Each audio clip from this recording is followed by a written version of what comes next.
everyone, Jim Coyle with Indiana Sports Beat Radio. Thank you as always for listening to our content. But for more in-depth coverage on the Indiana Hoosiers football, basketball, and recruiting news, go to thehoosier.com on 3. Now with On 3 and great national writers like Ari Wasserman, Andy Staples, and Steve Wiltfong for football. Pete Nakos, J.B. Shaw, and Joe Tipton's constantly breaking stories on the basketball side. And the local coverage from Alec Lasley, Kyler Staley, and Zach Browning.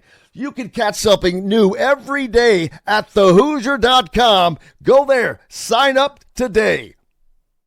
Welcome to Indiana Sports Beat Radio, brought to you by the Hard Truth Distilling Company in Brown County, Indiana. So for the thousands in attendance and the millions watching around the world.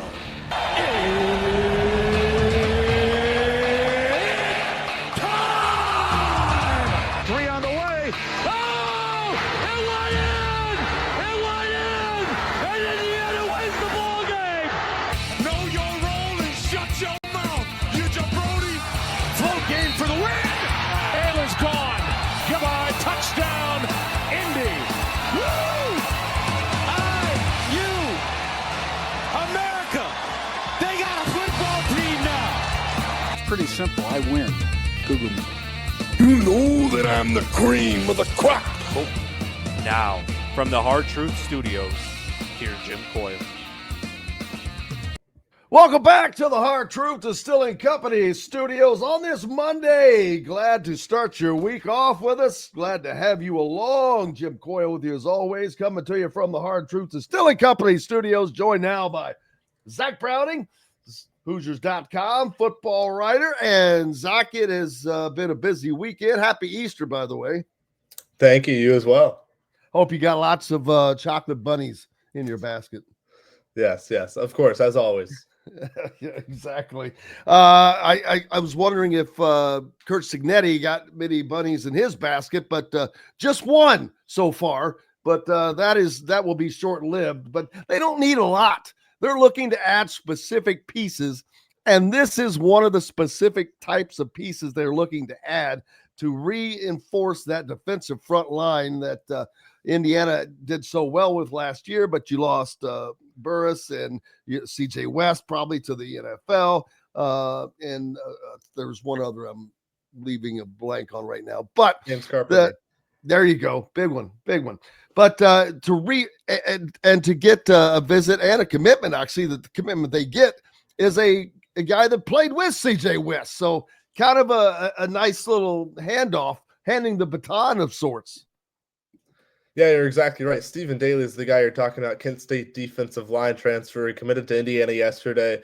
6'1", 260 pounds. He has a lot of experience, 103 total tackles the last 2 seasons for Daley. He had 4 sacks last season. He's going to be an addition probably on the exterior of the defensive line. He's probably going to play edge alongside, or opposite, I should say, of Mikhail Kamara.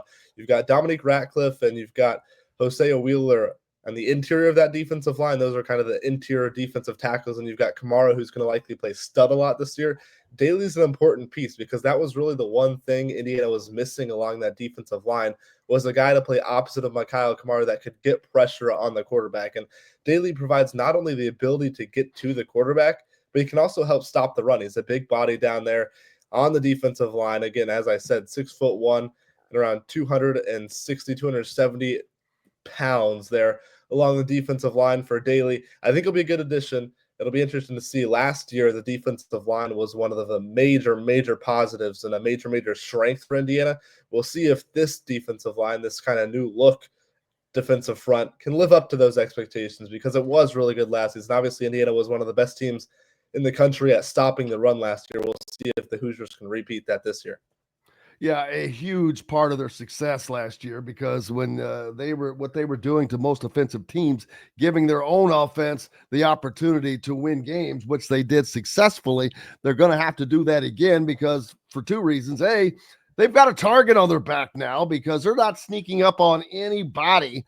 And then secondly, they want to go back to the college football playoffs, and that schedule is jacked up just a little bit So they're going to have to play a little better than they did last year. They're going to have to succeed, which means you're going to have just as good or better players to do that. Luckily, that defense is anchored by all Americans from the front to the back.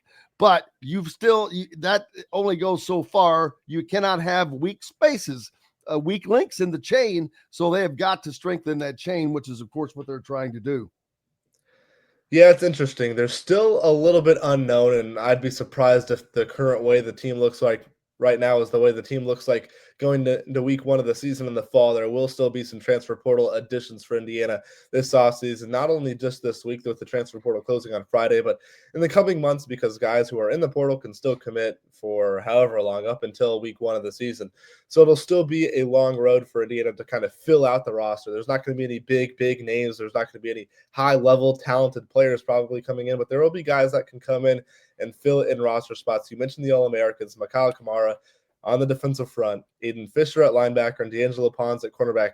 That's a fantastic foundation. There's many teams around the country that do not have just 3 players of that caliber on the defense. Indiana is one of them. That defense is anchored, as you mentioned, by those 3 All-Americans. Then the issue is filling out that depth and finding that production from other places outside of those 3 All-Americans, because as you know, you play 11 guys on defense. You don't just play 3 guys on defense. You got to find production out of the other 8 spots. The linebacker room is, for me, probably what I'm circling the most heading into the summer and then heading into eventually fall camp in week 1 of the college football playoffs or college football season next year. Because linebacker, you lose Jalen Walker. You have Isaiah Jones or Elijah Hardy. Those will probably be the 2 guys that try and step up and replace that production. But Jalen Walker was special last season alongside Aiden Fisher. Jalen Walker's been getting some late round NFL draft buzz potentially. He'll probably be an undrafted free agent at the very least. He was a stud, fantastic, uber athletic, versatile. I don't know if Isaiah Jones or Elijah Hardy are either at that level. They definitely aren't. But can the 2 of them combine to kind of replace that production? Time will tell. In the secondary, though, I think that's where Indiana can be even better than they were last year, because they have D'Angelo Pons back, they have Jamari Sharp back, but then you bring in a lot of experience in a guy like Ryland Gandy from Pitt, Amari Knighton from NIU, and then in the secondary, even deeper at the safety, Amari Farrell's another year of experience. Devon Boykin, who will probably start at Rover from NC State, has plenty of experience. And you look at Lou Moore, he's familiar with Bloomington. He was here 2 years ago, just not in the Kurt Cignetti-led and Bryant Haynes-led defense. So I think, yes, you have the 3 All-Americans, but again, you play 8 other guys in addition to those All-Americans on the defense at one given time. So you got to find the depth. You got to find the production outside of those guys. And we'll see. Linebacker is probably what I'm circling right now to try and find that production. Isaiah Jones, Elijah Hardy, they're great. They're good. They're still young. They're not necessarily super experienced as far as playing time goes. So we'll see what Indiana gets. Specifically to linebackers, that's what I'm circling heading into the summer. Ironically, that there are 2 football players now on this team that played for IU, left the transfer portal, went to other schools, and have now returned, one on each side of the ball, you just mentioned, and Khalil Benson on the offensive line. That's just weird that to see that guys that played for IU, left IU, they're back to IU. It's like it's crazy. But it is what it is. Let's see. What else? There was something else I was going to mention. Oh, yeah. Former Georgia wide receiver visiting Purdue, which is kind of weird. Nitro Tuggle, I should say. That's a perfect name. Nitro Tuggle. But Indiana, one of the teams mentioned as possibly one that could be getting involved with him as well. I cannot imagine anybody going to Purdue right now. Just for obvious reasons. If you're a pretty good player, other than you might stand out if they can get the ball to you. Other than that, that would be a little bit of a surprise. But hey, that's another wide receiver. Indiana is good at wide receiver, but you can never. You can never have too much elite. You're exactly right, and specifically in the slot, that's what Nitro Tuggle would bring. He did just take that Purdue visit that begins on Monday, so it begins today, the Purdue visit for him. Indiana, Syracuse, Texas Tech, are probably those top 4 teams. Indiana's probably, if I had to rank them right now, probably Purdue in the lead because they've got him actually on campus for that visit. So we'll see if he makes it through that visit without committing to Purdue. Then if Indiana's able to get him on campus, things could change. But right now, Purdue looks like they're trending probably for Nitro Tuggle, but it'll probably be an in-state battle between Indiana and Purdue. And that's kind of the position where you're circling heading into this summer. That's the biggest question mark because there's not a lot of depth at receiver. The top end talent is there. Elijah Sarad, Omar Cooper, EJ Williams, Kurt Signetti's thrown Charlie Becker into that top elite upper echelon mix as well for Indiana. But after that, there's not a ton there. You've got Mekhi Jackson. He's been dealing with the hamstring throughout spring practice. It actually held him out of the spring game, that hamstring did. Of course, Tyler Morris, the Michigan transfer, lost for the season due to a non-contact knee injury. And then it's just a bunch of freshmen now. LeBron Bond, who was a freshman wide receiver, he showed out in that spring game. So that'll be interesting to see if Bond gets some playing time and gets some early reps. But he's just a freshman. Probably in the slot is where you're going to see him. Then there's Davion Chandler, a 4-star out of Lawrence North, who went to the same high school that Omar Cooper did. There's a lot of high expectations for Chandler. But again, after those top 4, after Surratt, Becker, Cooper, and Williams, and even Mekhi Jackson, after those top 5, where Mekhi Jackson was dealing with some injury issues, there's just not a lot of depth, and they're all freshmen at that point. So I think Indiana would do well, and I'll group them together. Look for a pass catcher in the transfer portal. I was talking with Alec Lastly of thehoosier.com the other day. It's not necessarily just about getting a wide receiver. It's about getting a pass catcher because you could circle and throw tight end in there as well. Indiana just needs somebody else that can go run routes and go run in the patterns, be split out wide and catch passes from Fernando Mendoza. So whether that's a slot guy, whether that's a guy that can play on the outside, Indiana needs somebody that can go out and catch passes. Maybe EJ Williams slides into the slot a little bit. He did so a little bit in the spring game. He's not necessarily the prototypical short, fast, super quick slot guy, but he's big, physical, can run routes really well, and that's a matchup nightmare in the slot for any defense. But it'll be interesting. Pass catcher, Nitro Tuggle would be one of those options. We'll see if it comes down to Indiana and Purdue. Again, I give Purdue probably the slight edge right now just because they have them actually on campus today on this Monday. But again, Indiana needs some form of pass catcher most likely. After that Tyler Morris injury, they're thin. Kurt Signetti said it himself. I'd be surprised, whoever it is, whether it's an outside guy, whether it's a tight end, whether it's a slot guy, if Indiana didn't go out and get somebody to catch passes from Fernando Mendoza this season.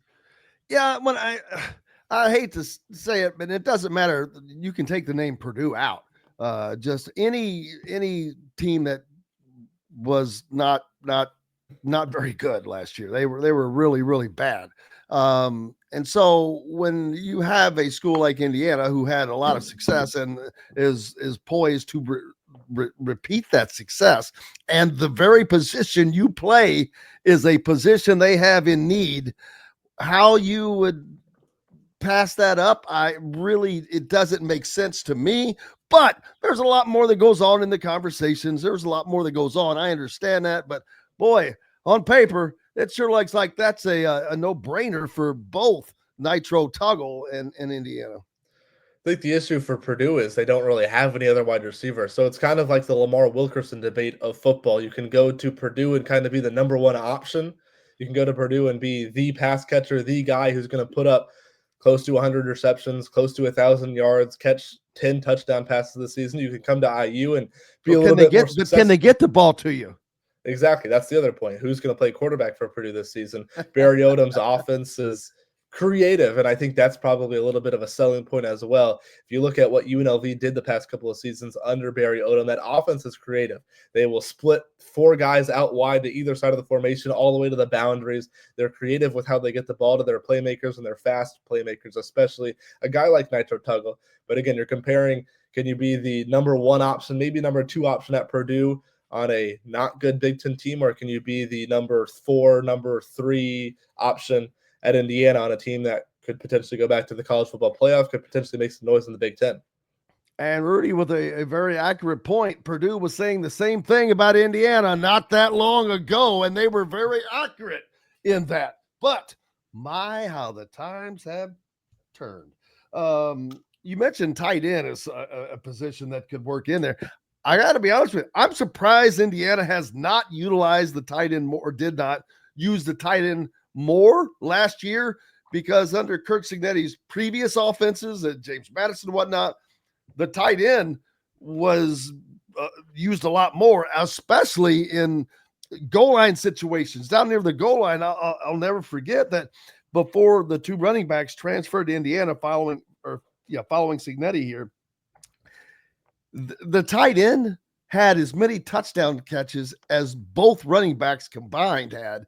So I was like, okay, they use the tight end a lot, especially in those situations. That wasn't the case last year for Indiana, but I don't know if that was because he just had more weapons to use or what the case was. But that's the thing about a Cignetti offense. He's looking to have every available weapon possible, whether it's a wide receiver, slot receiver, running back as the receiver, running back, who knows, quarterback with mobility. That's also something Indiana's going to have this year that they didn't have last year. And I'm not talking about Fernando Mendoza running a lot, but being able to escape situations, create a little bit longer, maybe hold the ball a little longer, extend plays, things like that will just give Indiana a tick more advantage.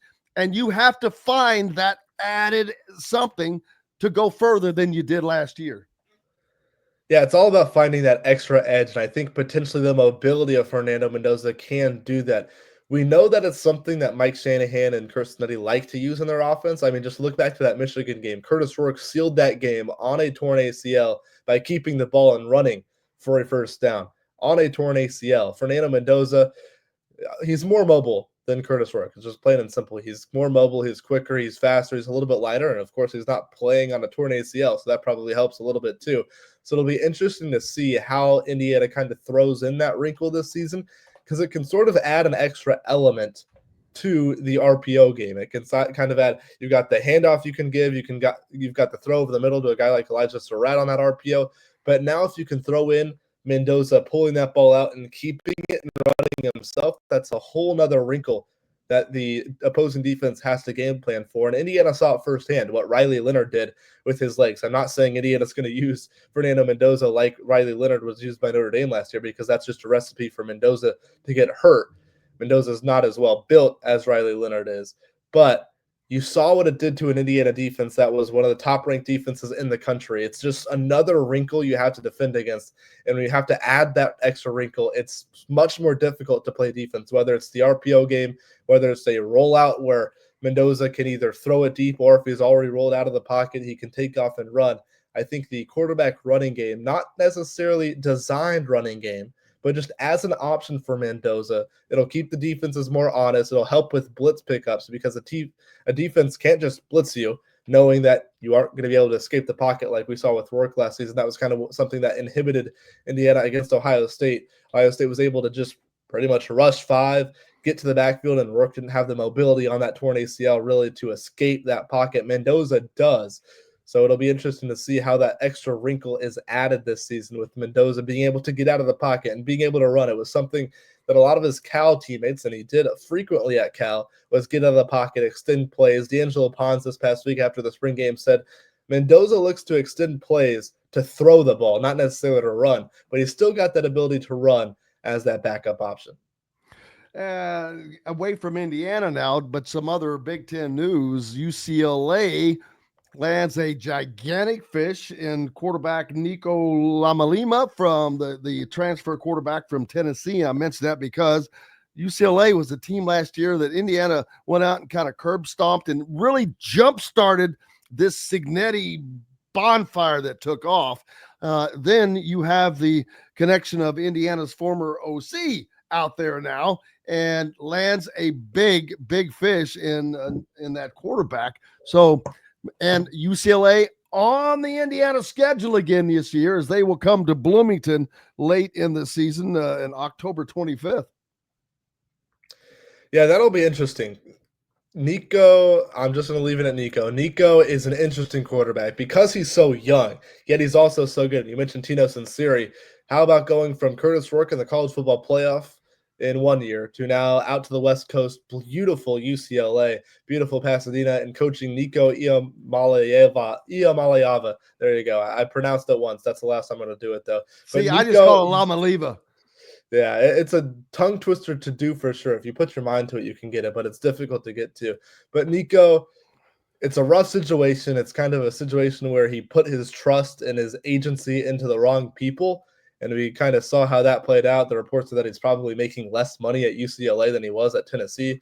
So it's an interesting situation. Exactly. I mean, you're going Tennessee from was an paying us so SEC much. school, that's banging for a championship, to one that is already known to have NIL problems. Hell, they don't have they have NIL issues for basketball and football, which is amazing. They're in the city of Los Angeles, the second largest city in America. And but doesn't matter. They landed a pretty good quarterback. And it'll be interesting. Does he have the weapons around him? Because that's what he Yeah. had to an extent at Tennessee. Obviously, if you're at Tennessee, you have weapons around you. That's an SEC football program. It's one of the top SEC football programs.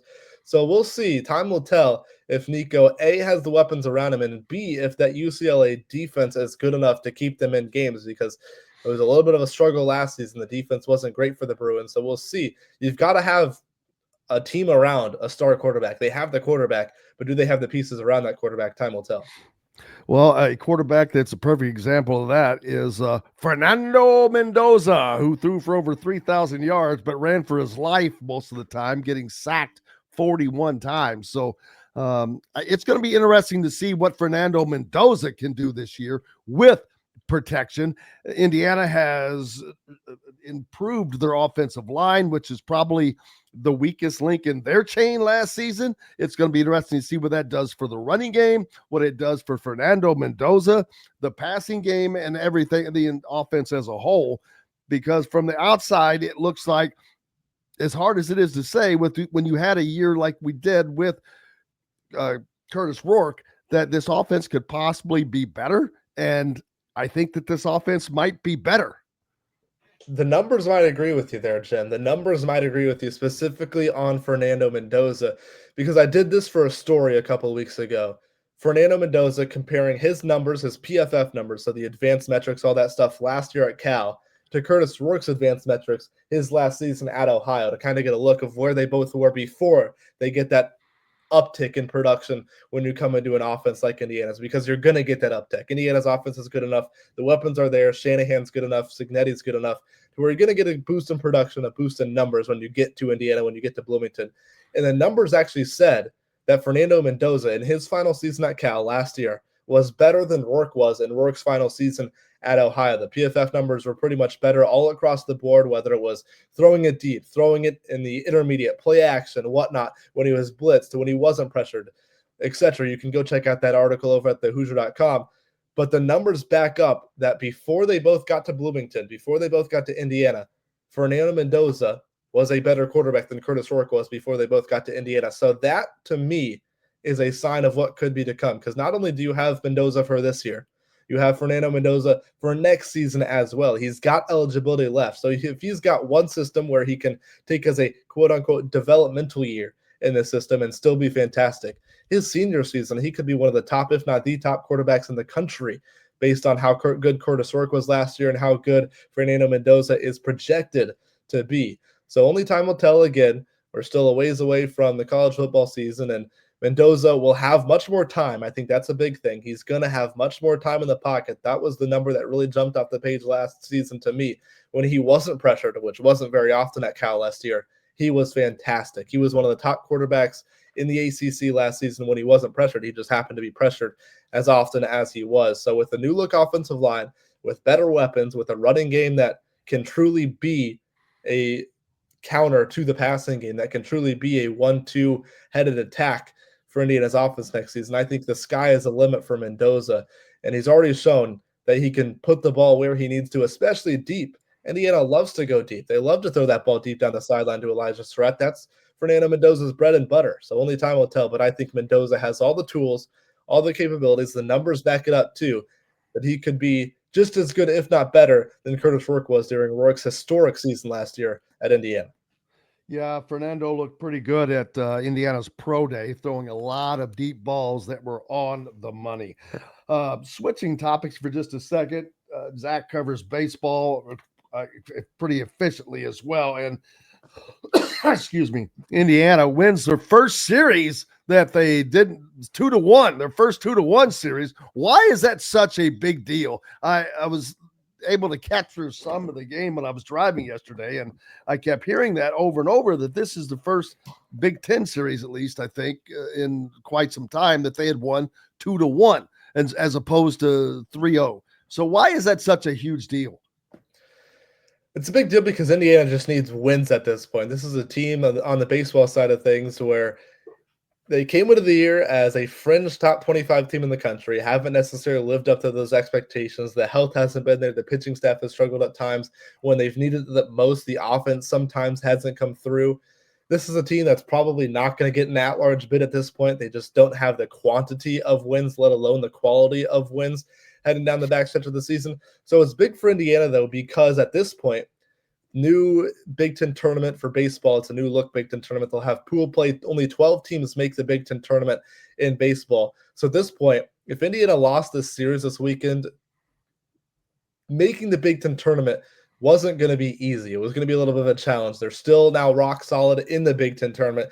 That's all Indiana's hoping to do at this point. You get into the Big Ten tournament, and then you can try and win that Big Ten tournament to get into the NCAA tournament. That's the path to postseason play for Indiana. But this past weekend was big because, as you said, they hadn't won a series 2-1 in the Big Ten this year at all. They'd swept two teams.